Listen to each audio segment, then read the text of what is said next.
আসসালামু আলাইকুম। আজকে কথা বলবো জার্মানির অপরচুনিটি কার্ড এবং মাল্টার স্টুডেন্ট ভিসা নিয়ে। আমি ইমরান ঢাকা বিশ্ববিদ্যালয় থেকে অনার্স মাস্টার্স পাশ করে এইখানে পিএইচডি করছি এবং বিভিন্ন বিশ্ববিদ্যালয়ে ভিজিটিং লেকচার হিসেবে পড়াই। সম্প্রতি সময় আমি ইউরোপে ভিজিট করার সময় আমার বন্ধুর সাথে কথা হলো জার্মানি অপরচুনিটি কার্ড ভিসা নিয়ে। সেখানে তারা খুব অল্প কিছু ডকুমেন্টের মাধ্যমে যারা অনার্স মাস্টার্স পাশ করা আছে, যারা এখানে পড়াশোনা করছেন বা যারা এখানে প্রফেশন ভিসা আছেন, তারা কিন্তু প্রসেস করতে পারেন জার্মানি অপরচুনিটি কার্ড ভিসা।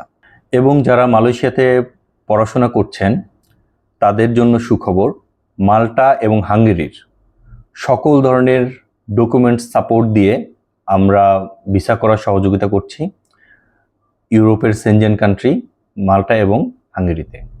আর দেরি না করে এখনই যোগাযোগ করুন MS টিকেট অ্যান্ড ট্রাভেল হোস্টের সাথে। আমাদের অফিস কুয়ালালামপুরের বুকিত বিনতাঙে।